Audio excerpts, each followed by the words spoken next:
nk'uko amateka bigaragaza nyuma ya buri halving yose ya Bitcoin hakurikiragaho bull run, aho ibiciro byinshi bya cryptocurrency hafi ya zose bitumbagira, bamwe bati to the moon.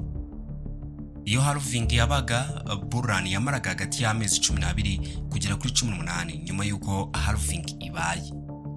Ubwo nakoraga iyi video mu kwezi kwa cyenda mu 2025, amezi 16 arihiritse halving ibaye, yewe n'ibiciro bya cryptocurrency byarazamutse cyane. None se ibi byaba bisobanuye ko tugeze ku musozo wa bull run cyangwa iki gihe bwo hari itandukaniro? Coin Telegraph, kimwe mu bitangazamakuru byubashywe cyane muri iki gisata cya crypto, iti bear market ishobora gutangira mu kwa 10 uyu mwaka. Ndetse yewe n'aba crypto DJ benshi cyane bari gukomoza ku kintu cy'uko bull run iri hafi kugera ku musozo. Ni ryari mu by'ukuri ukwiye gutangira gufata inyungu ku bishoro byawe washyize muri cryptocurrency? Ese iyi bull run turimo izarangira ryari koko? Nyamuneka nkurarikiye kureba iyi video yose kugeza ku musozo, kuko amakuru akubiyemo adasanzwe kandi akaba ari ingenzi cyane ku muntu wese ufite aho ahurira n'ibya cryptocurrency. Nk'ibisanzwe muri kumwe nanjye Mr. Buda. Bitcoin ni isoko rya cryptocurrency muri rusange, rigira igihe cyisubira buri myaka 4. Niyo mpamvu uzumva havugwa Bitcoin cycle. Ibi bisobanuye ko ibyabaye bishobora kongera kubaho cyangwa se kongera kubaho ibijya gusa nabyo neza nyuma y'imyaka 4. Mu myaka 16 Bitcoin imaze, ubwo bivuze ko hamaze kubaho ibi bihe byayo 4. 3 byabanje ibintu byagiye byisubiramo, ndetse n'iki gihe cya 4 turimo cyangwa se bull run turimo ku nshuro ya 4, nayo ibintu biri kugenda hafi nk'uko byari byitezwe. Ariko hagasigara ikintu kimwe kiri gutera urujijo kuri ingingo. Ikintu ndaza kukikubwira mu kanya. Reka duhera. Byose bitangirana n'icyitwa halving ya Bitcoin, aho ibihembo bihabwa aba miners bigabanywamo kabiri mu rwego rwo kugabanya umubare wa Bitcoin zijya ku isoko cyangwa se Bitcoin supply. Ahanini ni ukugira ngo Bitcoin igumane agaciro kayo kandi ahubwo ikomeze zinazamuka cyane, igiciro gikomeze kiyongeraho kugira ngo kigabanuke cyangwa kigumane hamwe. Ahangira ngo abumva ihame rya supply na demand bahita babyumva neza. Halving ya mbere yabaye mu gushyingo kwa 2012. Neza imyaka inibura amezi 2 Bitcoin ishyizweho cyangwa se ihanzwe. Satoshi Nakamoto ayimurikiza. Ushaka gusobanukirwa byimbitse bya halving, wareba iyi video twabikozeho aho turambura akantu ku kandi kuri halving ugasobanukirwa birushijeho ni iki, sobanuye iki kuri Bitcoin n'isoko rya cryptocurrency muri rusange. Waza kubireba nyuma yo gusoza iyi ngiyi ugasobanukirwa byisumbuyeho. Nyuma ya halving hakurikiraho cya gice dukunda twese, tinzagura gaki nakaye kazazamuka, ni bull run, aho Bitcoin n'isoko rya cryptocurrency muri rusange biba byitezweho kuzamuka mu buryo budasanzwe. Nyuma ya halving yo mu 2012 rero, igiciro cya Bitcoin cyarazamutse bidasanzwe ubundi kigera ku madolari 1000 bwa mbere mu mateka. Abantu batangira kuyivugaho, ibinyamakuru birandika, reka sinakubwira uko bayivugagaho cyane niko igiciro cyayo cyakomezaga kwiyongera. Birangira noneho igeze ku giciro cy'amadolari 1163 mu gushyingo kwa 2013. Nubwo ari nabavuga ko yageze ku 1228 ku masoko anyuranye nka MTGOX yari ifite volume iri hejuru cyane. MTGOX ni nka Binance y'uyu munsi, ariko yo yavuyeho, ni isoko ry'abayapani nyine rimwe mu yabanje acururizwaho iyi Bitcoin. Iki gihe mu gushyingo kwa 2013 hari hashize iminsi 366 yuzuye uhereye igihe halving ya mbere yabereye. Twabwiye ko ya mbere yabaye mu gushyingo kwa 2012. Muri make bull run ya mbere yamaze umwaka umwe wuzuye cyangwa amezi 12, iminsi 366. Nyuma yaho hakurikira yihanantuka rikabije cyane y'igiciro cya Bitcoin, ubwo tuba twageze mu cyitwa bear market. Ubundi kagenda yizungurutse impande n'impande sideways kugeza ubwindi halving yongeye kuba gutyo ni ibihe nyine byisubiramo sako. Nyuma ya halving yabaye ku nshuro ya kabiri, byari mu kwa 7 mu 2016, Bitcoin byayifashe iminsi 525 ngo igere ku gaciro kayo gahanitse icyo gihe cyangwa all time high, aho yageze ku madolari 19333 mu kuboza kwa 2017. Iki gihe bwo twavuga ko bull run yamaze amezi 17 yose. mbere yuko ibihe byongera kwisubiramo. Bitcoin ikamanuka kugeza kuri halving yo mu 2020 yari ibaye ku nshuro ya gatatu. Nyuma y'iyi halving hakurikiyeho bull run yamaze umwaka n'igice cyangwa se amezi 18 yose. Iyi ngiyi yagejeje Bitcoin ku giciro cy'ibihumbi 69 ni mu madolari, imagine. Iki gihe rero isi yose yaratunguye bati iyi ni zahabu y'ikoranabuhanga byanze bikunze, maze so gushoramo sinakubwira.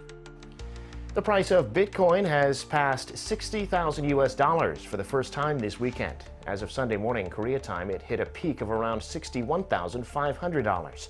The cryptocurrency has seen a huge rise in price in the pandemic. Amahirwe menshi nuko bishoboka ko iki gihe nawe ari bwamenye ibigendanye na Bitcoin na cryptocurrency muri rusange, cyangwa se hafi n'uyu mwaka wa 2021, mbere yaho gato cyangwa nyuma yaho gato 2022 2023. Muze kumbwira muri comment, ese wowe nuhe mwaka wamenyemo Bitcoin cyangwa cryptocurrency? Mbwire nyamurika, turasanga benshi ari hejuru ya 2020 2021 kuzamuka. Mumbwire tureba ba DJ ba mbere ya 2020 ndetse n'abandi bayimenye nyuma bitewe nuko yakomeje kuzamuka mu giciro kuri uru rwego. Ariko nk'uko Bitcoin isanzwe ibihe biro byisubiramo, sako Bitcoin yarongera hananuka mpaka igeze ku 19 mu 2022. Murabizi rya soko naryo rihananuka, SBF arafungwa.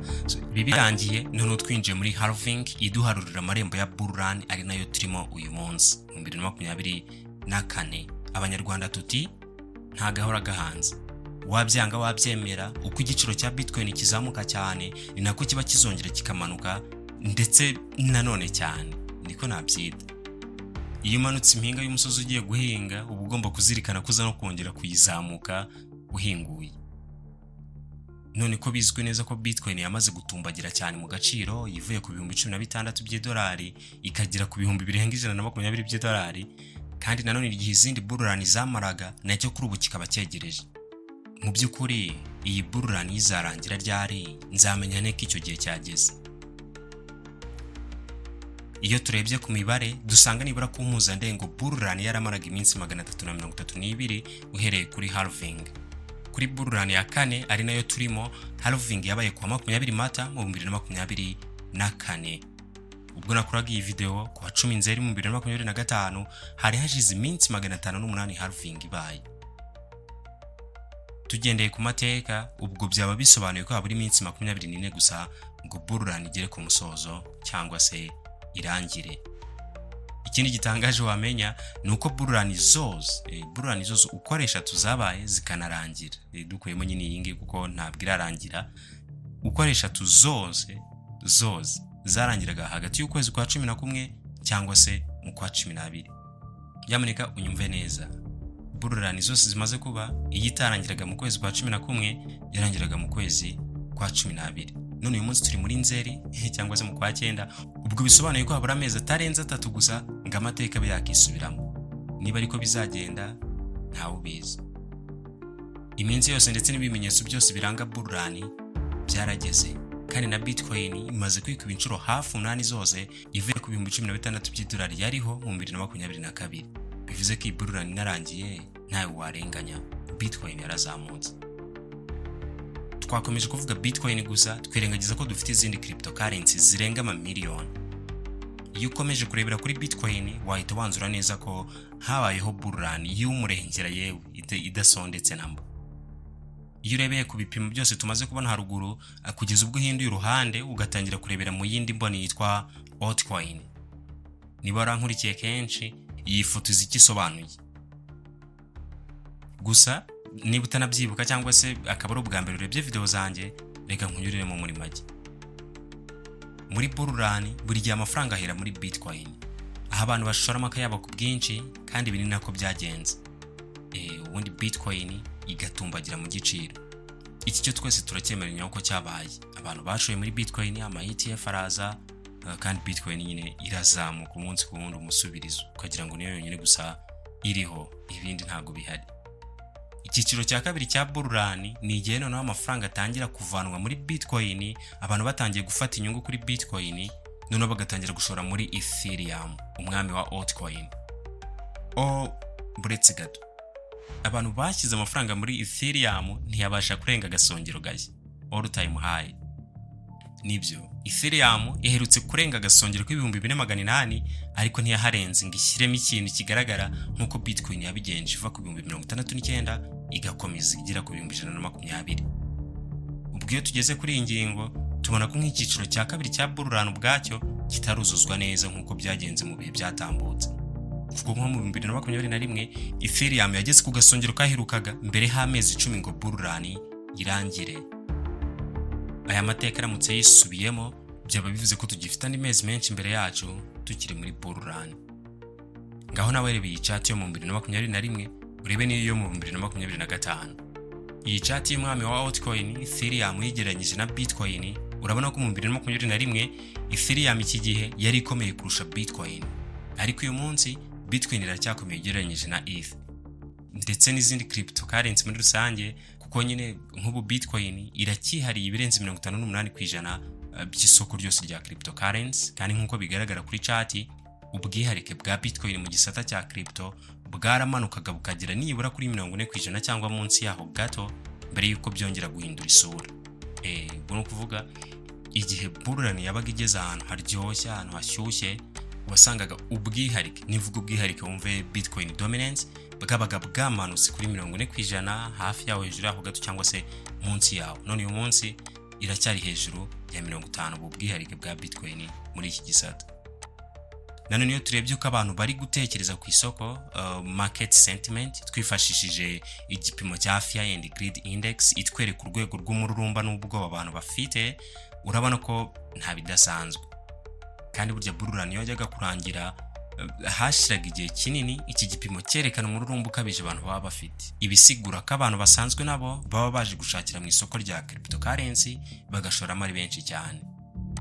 Kuba iki gipimo kitarajya muri overbought ngo kimaremo nimura igihe, kuko nko mu 2021 iki gipimo cyakomeje kwerekana umururumba ukabije, ibyitwa extreme greed mu gihe cy'amezi 5 yose mbere yuko bururani irangira. Byashoboka ko umusozo wa bururani ushobora kuba ataruye. Reka noneho nkwibariza akabazo, ese ukora holding, ukora spot trading cyangwa ukoresha leverage kuri futures trading? Mutanga ibitekerezo turebe abo dufite hano kuri Ikimenyetso crypto, mwerere mu kihe gisata, ni spot, futures or whatever, mutubwire muri comment. So icyo waba ukoresha cyose urasanga futures trading utari kuyikora cyane, kandi ntugire ngo ni wewe wenyine, ahubwo nuko igihe cyabyo kitaragera. Uti gute rero? Iyo twifashishije ibipimo byabugenewe tubona ko leverage ikiri hasi cyane mu isoko, kandi kuri buri mpera zose za bururani zarangwaga n'icyitwa euphoria, aho buri wese abashora n'utwo yizigamiye, kuko ibiciro by'ama cryptocurrency biba bitumbagira ku kigero utakiyumvisha. Yewe n'ishoramari muri crypto kuri ubu rikaba rigerereye. Crypto funding rate riracyari mu rugero nta bidasanzwe, kandi muri bururani zashize iyo yajyaga kurangira habaga hari ishoramari ryakozwe rihambaye cyane, nyine abantu bashyiramo amafaranga, ibigo by'ishoramari, ibigo by'ubucuruzi, bose baba bashaka nyine inyungu. Nta muntu udakunda inyungu muri iyi si, ndetse n'abariterers nkanjye nawe natwe twishyiramo amafaranga. Rero kuri ubu ntabwo biragira kuri icyo giciro, nyine ubona ko byakabije, biracyari mu rugero. Indi mpamvu yerekana ko bururani ishobora kuba itaragira ku musozo ni uko banki ya Amerika hari amahirwe menshi yuko izagabanya ikiguzi ku kubona imari, rate cut. Dusubiye inyuma gato mu 2020 ubwo Covid yari yarazahaje bigaragara ubukungu bw'isi yose, Fed, banki nyine ya Amerika, yamanuye iki kiguzi cyo kubona imari cyo kugera ku mafaranga kugurizwa. Icyakurikiyeho rero ni bururani yo mu 2021. Kuri ubu nabwo ntibitandukanye cyane, kuko hari amahirwe ari hejuru cyane ndetse cyane yuko Fed izagabanya urwunguko ku mari, interest rate yitwa rate cut, muri ukwezi kwa cyenda, ndetse no mu yandi mezi ashobora kuza, ashobora kugenda abamo subsequent rate cuts. Turabitegereje. Indi mpamvu ya nyuma nyamukuru ishobora gusobanura buryo ki bururani ishobora kuba itandukanye n'izambere, iyumvire nawe. Look, I'm very bullish on the long-term viability of Bitcoin. IBIT is the fastest growing ETF in the history of ETFs. Uyu ni umwe mu bambere bavuga ari kijyana mu isi y'imari n'ishoramari, niba atari n'uwambere ahubwo. Iki gihe Larry Fink yashimagizaga Bitcoin nyuma yuko ama ETF zabo zemejwe na SEC. Iki gihe biba nabwo twakozeho video ndetse dukomeza no kwigaruka mu minsi yakurikiyeho. Wenda utari kubisobanukirwa neza, ETF ni kimwe mu bintu bikomeye cyane ndetse cyane byabayeho mu gisata cya cryptocurrency. Ukeneye kubisobanukirwa wareba video twabikozeho, irabisobanura neza cyane kumenya ikijya mbere, icyo bivuze mu gisata cya cryptocurrency n'imari n'ibindi. Indi mpamvu noneho y'injyana muntu nuko bwa mbere mu mateka Amerika iyobowe na president ushyigikiye aya mafaranga y'ikoranabuhanga, iby'umwihariko Bitcoin birumvikana. This afternoon, I'm laying out my plan to ensure that the United States will be the crypto capital of the planet and the Bitcoin superpower of the world, and we'll get it done.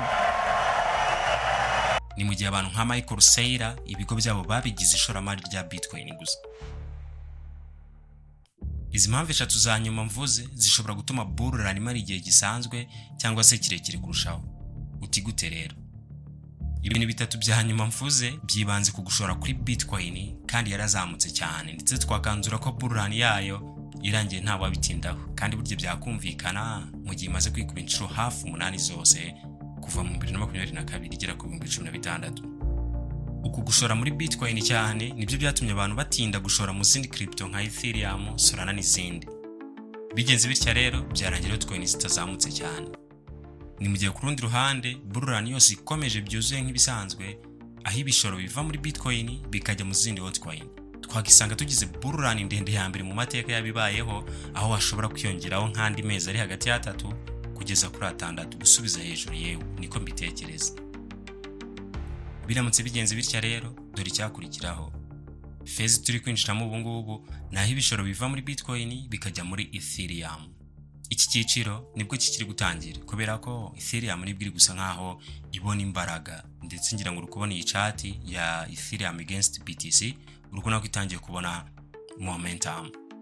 Noneho Ethereum amara kuzamuka, abantu bamaze kubona inyungu bashaka, itagishamaje nanone nyine itakizamuka cyane bya hato na hato nkuko bigiye kugera mu minsi iri imbere. Abantu batangira gushakisha andi mahirwe, ahangaha batangira kuyakuramo bagatangira gushyira mu zindi crypto. Solana uyu munsi riraninga bashyire muri za EVAX. XRP yarazamutse cyane ahanini bitewe n'ama crypto regulations hari muri Amerika. Murabizi ko yatsinze ruriya rubanza yari mazemo igihe na SEC. Abantu bakomeze bashora muri Cardano zino byo twita ngo na large cap. Iyo rero ayo large cap nayo amaze kuzamuka byanyabyo mu cyo n'ikiciro cya gatatu, abantu bajya gushora no mu mid cap. Bashora muri mid cap izigerereye rero nazo zamara gutanga amafaranga afatika, abantu bakajya muri twa tundi duto cyane utumye coin udukina tumbagira cyane. Ariko ikindi kintu ukwiye kumenya nyamuneka nuko altcoin nyinshi zitumbagira cyane bidasanzwe mu minsi mike ya nyuma ya bull run, ubwo ni ku musozo wayo. Rero nta gitangaje igice gisigaye cya bull run gise kiba mu gahe gato cyane gashoboka. Ibizamuka bikazamuka hagakurikiraho impanuka, twese turabizi uko bizagenda. Dore icyo ukwiye kumenya, bull run ntawe iteguza ko igiye kurangira, kandi buryo wungutse ndetse n'uhombye bose barabyimenyera. Inshingano za mbere zo mu trader yewe niburi no mu invest bibira kureba no gucunga igishoro. Ugacunga igishoro ariko kizana n'akanyungu. Nabwo ugiye ushora amadolari 100 ugaharanira ko ari uzakuramo, icyo gihe nabwo ntacyo byaba bikumariye. Naho buti igoranye cyane gukanda muri iki gisata ni yitwa sell, gufate ku nyungu. Dore namiroti zindi. Kora plan y'uburyo bwo gufata inyungu runaka hagati y'ukwezi kwa 11 no kwa 12. Hanyuma urekere masigaye amwe uramutse unahombye atakubabaza cyane.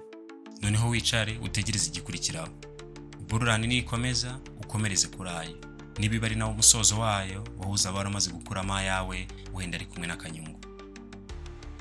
Nyamuneka fata agakayi n'agakaramu kuri iyi plan ubu nijye uzanshimire nyuma. Nibitanagenda neza nabwo ntuzangaye, ni ibitekerezo byanjye. Nitwa Mr. Buddha, Imana ibahitsagire.